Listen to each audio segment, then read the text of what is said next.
اعوذ باللہ من الشیطان الرجیم، بسم اللہ الرحمن الرحیم۔ اللہ جل شانہ کے نام کے ساتھ الحمدللہ رب العالمین والعاقبۃ للمتقین، الصلاۃ والسلام علی رسول الکریم۔ السلام علیکم دوستو، ڈاکٹر نصیر کالوں CNP کے پلیٹ فارم سے آپ سے مخاطب ہوں۔ یہ میں تاریخ پاکستان یعنی دوسرے لفظوں میں سیاست پاکستان کے اوپر ویلاگز کر رہا ہوں، اور اس سے پہلے کافی سارے ویلاگز ہو چکے ہیں۔ آج کا جو ویلاگ شروع کرنے جا رہا ہوں یہ وہ قصہ ہے جس میں جنرل پرویز مشرف صاحب کو ریٹائر کیا گیا تھا جناب وزیر اعظم سابقہ وزیر اعظم جناب میاں محمد نواز شریف صاحب کی طرف سے۔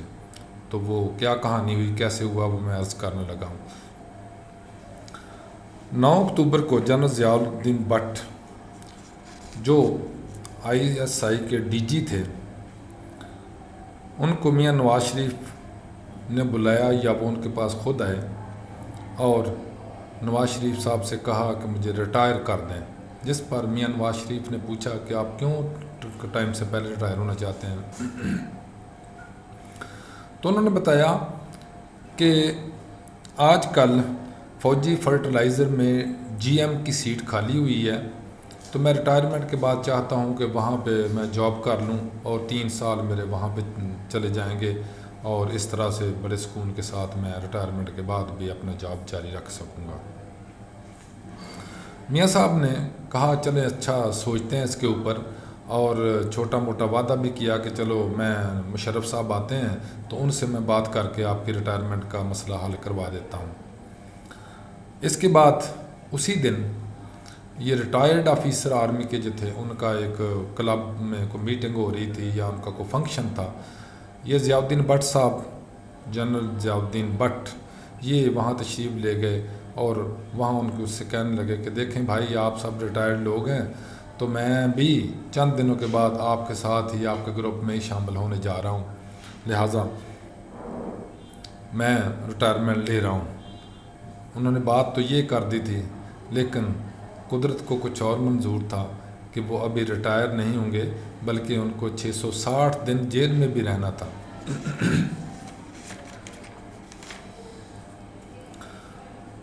10 اکتوبر 1999 کو میاں نواز شریف صاحب نے مشرف صاحب کو ہٹانے کا مصمم ارادہ کر لیا تھا، اور اس راز میں انہوں نے شہباز شریف صاحب کو بھی یہ اپنے تھوڑا سا بتا دیا تھا کہ میں جنرل صاحب کو ریٹائر کرنے جا رہا ہوں، جس پر انہوں نے بھی اس کے اوپر حیرانگی بھی ظاہر کی اور اس کے اوپر ناپسندیدگی بھی ظاہر کی تھی۔ یہی بات سیکٹری صاحب جو تھے، ان کے military secretary brigadier Javed Iqbal, انہوں نے بھی ایسا ہی مشورہ دیا تھا کہ آپ فی الحال نہ کریں، یہ مناسب نہیں ہوگا، اس کا ریئیکشن آئے گا۔ لیکن میاں صاحب اس کے اوپر چونکہ پکا ارادہ کر چکے تھے، لہٰذا انہوں نے کہا کہ آپ نے یہ بات راز میں رکھنی ہے، کسی کو بتانا نہیں ہے۔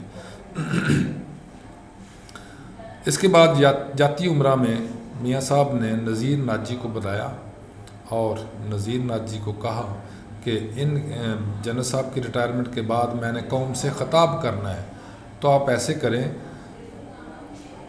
حسین نواز سے ساتھ مل کر ایک تقریر کا مسودہ تیار کر لیں کہ میں نے ریٹائرمنٹ کا اناؤنس کرنے کے ساتھ ساتھ میں نے جو تقریر کرنی ہے وہ مکمل ہو جائے، وہ بن جائے، اور ساتھ ہی ان کا ارادہ تھا کہ جنرل مشرف کو ریٹائر کر کے ان کے خلاف انکوائری کمیشن ایک بنایا جائے، یعنی کورٹ مارشل کیا جائے کہ انہوں نے یہ جو کارگل آپریشن کیا تھا اس میں ناکامی ہوئی تھی، اس میں مسائل آئے تھے، تو وہ ان کے خلاف وہ انکوائری کروانی تھی۔ یہ سب باتوں کا صرف 4 لوگ تھے جن کو پتہ تھا۔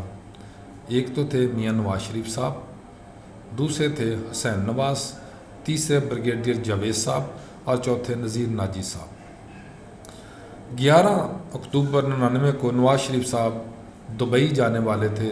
وہ جب دبئی گئے تو ان کے ساتھ ہی lieutenant general Zia Uddin but صاحب بھی تھے، اور اسی جہاز کے اندر یہ حسین نواز اور نذیر ناجی صاحب بھی تھے جو نوک پلک سنوار رہے تھے، جو تقریر کرنی تھی میاں صاحب نے اس ایکشن کے بعد۔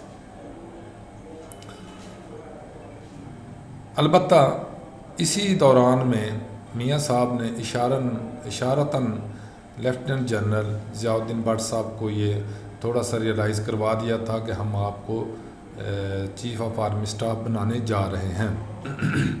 وہ دبئی چلے گئے، وہاں پہ 2 مدعے تھے، 2 مطالبات تھے یا 2 ان کی گزارشات تھیں۔ ان کی 2 گزارشات تھیں ان سے جو خلیفہ ہیں دبئی کے۔ ایک تو یہ کہ ہمارے پاس پیسے نہیں ہیں تو آپ ایسے کریں 2-3 ارب ڈالر جو ہے وہ ہمارے بینکوں میں رکھوا دیں، یا جو پہلے رکھے ہوئے تھے ان کی ایکسٹینشن کر دیں۔ اور دوسرا یہ ملا عمر اور افغان حکومت جو ہے اس وقت کی، وہ اسامہ بن لادن کو امریکہ کے حوالے کرنے سے گریزاں ہے بلکہ انکاری ہے، تو آپ ان کے اوپر اپنا ان کے اوپر اثر انداز ہو سکتے ہیں، تو آپ ان کو سمجھائیں کہ ایسا نہ کریں۔ جس پر انہوں نے وہ ڈالر کی بات تو مان لی، لیکن یہ ملا عمر کو کہنے کی بات نہ مانی، کیونکہ وہ سمجھتے تھے کہ ایک دفعہ افغان جس بات پہ اڑ جاتے ہیں وہ اڑے ہی جاتے ہیں۔ اس طرح سے وہ بات ہو گئی اور واپس آ گئے۔ اگلے دن 12 اکتوبر میاں صاحب نے شجاع آباد میں ایک کاشتکاروں کے اجتماع سے خطاب کرنا تھا، وہاں پہ تشریف لے گئے جہاز میں، ملتان تک جہاز میں گئے، وہاں سے گاڑی میں گئے۔ تو وہاں پہ بڑا ایک عجیب تماشا ہوا جو پہلے کبھی کسی تقریر یا مجمع میں یا کسی جلسہ میں نہیں ہوا تھا۔ وہ یہ تھا کہ میاں صاحب نے اپنے چیئر کے بالکل ساتھ ہاٹ لائن کے اوپر وزیر اعظم ہاؤس سے رابطے کے لیے ایک ٹیلی فون سیٹ لگوایا۔ اب اس ٹیلی فون سیٹ کی لوگوں کو بھی بڑی حیرانگی کہ پہلے کبھی کہیں نہیں لگایا، اب کیا بات ہوئی؟ بالکل ساتھ انہوں نے لگوایا اور بڑی توجہ سے اس کی طرف دھیان رکھا۔ تقریریں جو باقی لوگ کر رہے تھے، تھوڑی دیر کے بعد وہ ٹیلی فون کی گھنٹی بجی اور میاں صاحب نے اٹھا کے 1.5 منٹ تک وہ کال سنی، اور اس کے بعد انہوں نے وہ ٹیلی فون بند کر دیا۔ لیکن اس ٹیلی فون میں کیا تھا، ان کا چہرے کا رنگت اور چہرے کا ایکسپریشن سارے کا سارا بدل گیا، اور انہوں نے اسٹیج سیکرٹری کو کہا کہ مجھے فوراً ذرا میری بات کروا دیں، میں نے اسلام آباد واپس جانا ہے۔ تو انہوں نے بات کی اور جلدی ہی واپس اسلام آباد کے لیے روانہ ہو گئے۔ اب یہاں پہ جب اسلام آباد پہنچے تو انہوں نے کوشش کی کہ ان کے جو سیکرٹری دفاع تھے بریگیڈیئر جنرل افتخار، ان سے بات کی جائے، لیکن ان سے رابطہ نہیں ہو رہا تھا، وہ بیمار تھے۔ آخر کار ان سے رابطہ ہوا اور ان کو کہا کہ فوراً آپ ایئرپورٹ پہ اسلام آباد پہنچیں اور میرے ساتھ بات کریں، میں آ رہا ہوں۔ جب وہ آئے تو ان کی حالت تو خراب تھی ہی، لیکن ان کو ملتے ہی میاں صاحب نے کہا دیکھیں جی، آپ نے آج ہی جا کے ابھی وہ جنرل پرویز مشرف صاحب کی ریٹائرمنٹ کے آرڈر ٹائپ کریں اور میرے سے سائن کروائیں۔ انہوں نے کہا جی آپ یہ جو بات کر رہے ہیں یہ آپ کیوں کر رہے ہیں؟ آپ نے یہ سوچا ہے کہ اس کے نتائج کیا ہیں؟ تو انہوں نے کہا میاں صاحب نے کہ میں نے بالکل سوچ لیا ہے۔ پھر انہوں نے کہا کہ آپ ایسے کریں، یہ مشورہ کر لیں ابھی وہ اپنے چھوٹے بھائی میاں شہباز شریف صاحب سے اور اپنے ساتھی چوری نثار علی خان صاحب۔ انہوں نے کہا نہیں، اب ٹائم گزر چکا ہے، اب کسی سے مشورہ نہیں ہوگا، تو لہٰذا آپ ایسے کریں، یہ آرڈر ٹائپ کریں۔ تو انہوں نے پھر تھوڑی سی آرڈر ڈالی کہ آپ جب تک مجھے لکھ کے نہیں دیتے میں آرڈر ٹائپ نہیں کرتا۔ ان کا مقصد یہ تھا کہ یہ بات وقتی طور پہ ٹال جائے، کوئی مسئلہ نہ بن جائے، لیکن وہ نہ مانے۔